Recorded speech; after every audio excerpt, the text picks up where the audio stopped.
Hello and welcome Splitcoaststampers. My name is Colleen and I'm here sharing a video tutorial with you today on how to color fabric folds. Now I'm going to be using Copic markers. You can use any type of alcohol markers for this technique. You can actually take some of the techniques as far as the ideas of where to find your highlights and shadows and use those with any coloring medium you want. The blending technique might just be a little bit different. So I'm going to be starting out with my Copics. I have three. I have a light, a medium, and a dark. I have B60, B63, B66, some of my favorite blues. I have a Copic compatible ink. It's Memento Espresso Truffle. I am using Express It blending card for my paper. And then the stamp that I'm going to be using is called Bryn Has a Baby Shower. It's from Uptown Girl collection from Stamping Bella. And she's got a really great skirt with some really cool kind of folds in there for you. Okay, the first thing I did was stamp the image, and then I just kind of zoomed in here for you so that we can focus in on her skirt. And actually I'm going to be coloring her whole dress, but the fabric folds really focus in on her skirt. Now this image is really great because it has what I call hills and valleys that give you a good idea of where to place your highlights and shadows. For example, here we have a hill, okay? The ruffle on the bottom kind of goes up. Then here we have a valley, then a hill and a valley, a hill, a valley, a hill, and a valley, okay? It does not matter whether you pick hills or valleys to place your shading as long as you are consistent, because either way, when you put your shadows in, it's going to look like that area is pushed away from the viewer, okay? I'm going to take the valleys and use those as my shades, my shadowed areas. So for example, here's one of the main valleys. It kind of dips down. And it kind of gives you those two little marks on the actual stamp image. I'm going to use that as my shadow area. So I'm going to say that's pushed in towards her body. Okay? I am using my lightest marker, which is the B60, and I'm actually just planning out where my shadows are going to be. Now the reason I use my lightest marker for this is because it's sort of like an outline. It's my rough draft. If I were to come in with this darkest marker and plan out where my shadows would be, if I make a mistake and it's in that dark marker, it's really hard to change. By coming in with my lightest marker and adding my shadows or planning my shadows, if I make a mistake or if I don't like something, I can easily change it because it's still light. Okay? Now, what I've done is I've gone into each of these valley areas and I've started at the bottom of the valley. And I've sort of made a teardrop shape. I start on the bottom and then flick up towards her skirt. Now the bottom of her belly here, this dress is sort of pulled together. And so that's where my highlights and my shadows are going to kind of get pulled together. And so that's where I'm flicking towards. You will notice I don't make my flicks straight. I kind of follow the curve of the dress. Okay, that's really important. Okay.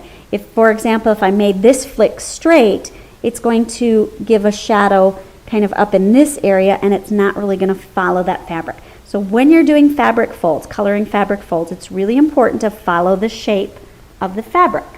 Okay? All right, so I've got the skirt done. I'm just going to kind of quickly plan out on the belly area here where my shadows are going to be. I'm going to call this area back here a fabric fold because the stamp image gives me those lines that kind of clue me in that there's a fold there. Okay, same with over here. All right, now that's just the planning stage. I could now go ahead and build my colors up, medium and dark, and then go backwards and blend like I normally do.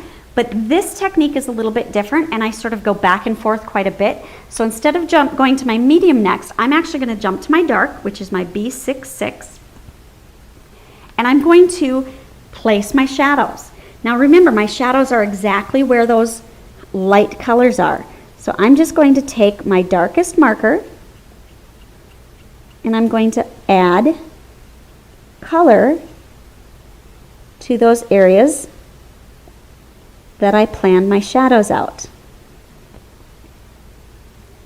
Don't worry about If you don't cover up all of the light or don't get it in the exact same spot, each time you do this, it's going to be a little bit different, and that's okay. I mean, I've colored this image up, I don't know, 3 or 4 different times, and my shadows tend to be in a little bit different spot each time. Just depends.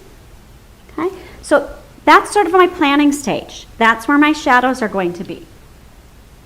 Then I'm going to come back, and I'm not worried about blending at this point, but I'm going to start expanding the color.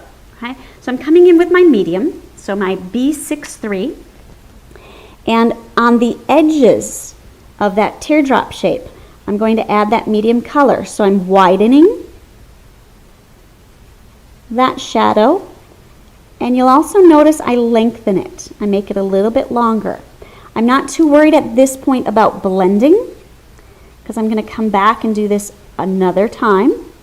Okay, and then I'll worry about blending. Right now I'm just worried about kind of placing those highlights and shadows, getting them in the right spots. So I'm lengthening and widening with that medium color.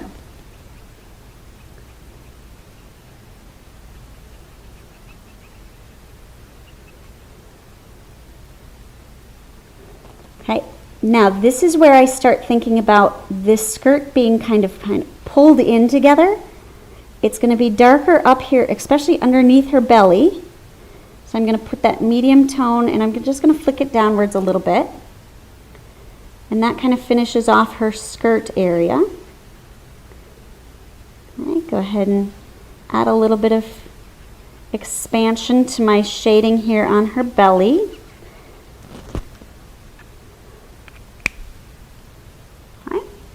And then I'm going to come back in with my lightest color, my B60, and I'm going to do the exact same thing. I'm going to come to the side of each of these teardrop shapes, and I'm going to widen and lengthen. Now, normally I say don't go into the dark color with your lightest color. This doesn't really matter because we're going to come back in and darken things up. So again, I'm not worried about blending, I'm just worried about placement. I'm just going along the side of each of these shadowed areas, and I'm just going to expanding the shadow area with my lightest color. You will notice I do not go all the way into that highlight with the lightest color. Okay, I leave those highlights white. That's really, really important, especially at this stage of the game. Okay, we will fill those in a little bit later.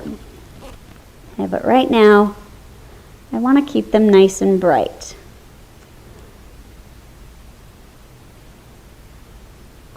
Okay, fill in the rest of the dress. And again, at this point, a lot of people look at this and go, oh, I just don't like it. It's not looking right. It's not blended. This is sort of a middle stage. You're not finished yet, so don't get too concerned about it. Okay?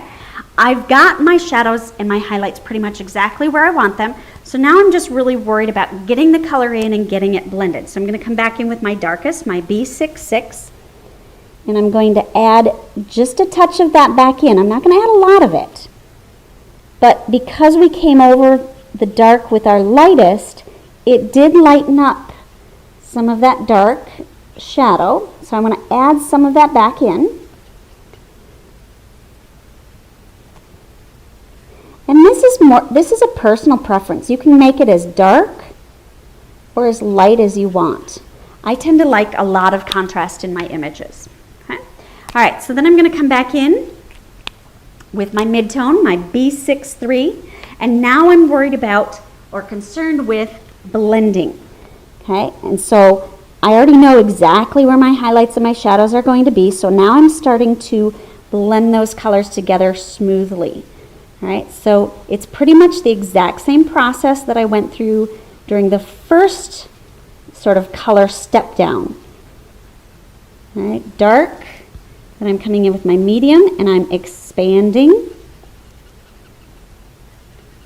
and lengthening, and I'm really sort of softening up those blends.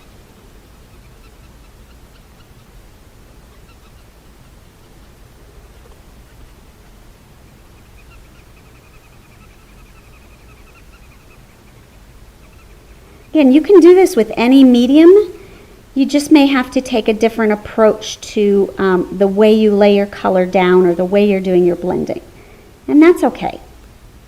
But the concept of placement for your shadows and highlights is the same no matter what medium that you're using.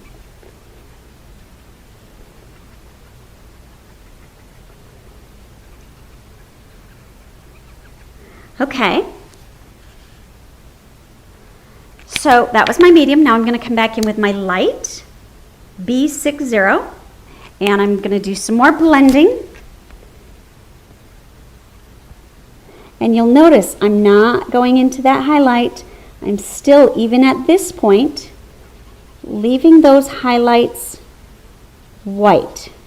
I will get to them in just a minute, but right now I'm just sort of softening all those blends, all those edges. And again, that's personal preference. If you want nice hard lines in your shadows, go for it. Then you're just not going to blend as much. If you want them softer than what I'm going to leave them, go ahead and blend some more. All right, so when I've got all of my highlights and shadows placed exactly where I want them, they're blended to my preference, then I'm going to go ahead and take those highlight areas, and I'm just taking my lightest marker, and I'm swiping over those highlight areas just once or twice, just to get them to have a little bit of that lightest color, but to keep them really nice and bright, okay? And that's what I like to see. All right, the rest of the dress is actually very similar. We've got ruffles here at the bottom. The technique is the exact same. The valleys and the hills, one of them is going to be highlight, one of them is going to be shadow. Because you already have it planned out on the top of the dress, the bottom, the ruffles, you don't necessarily have to start out with your light. You can just start with your dark and then go backwards and expand and blend. So the stripe I'm actually going to make pink, so I'll do that in just a minute. The bottom ruffle here is going to be this same purple. So I am just starting out and adding my darkest purple right to the same areas that have the shadow in the upper portion of the skirt, making them just a little bit wider, because as the skirt bells out, those shadows would get a little bit wider. All right, so that was my darkest. Now my medium, my B63, and just expand the edges. And because this is such a small area, you don't need a whole lot of ink. It blends as it expands. So you probably only need one go through, or one round of color for this. You probably don't have to go back and forth. Okay, and then I'm going to come in with my lightest, that B60, and fill in those highlights, soften up the edges of my shadows.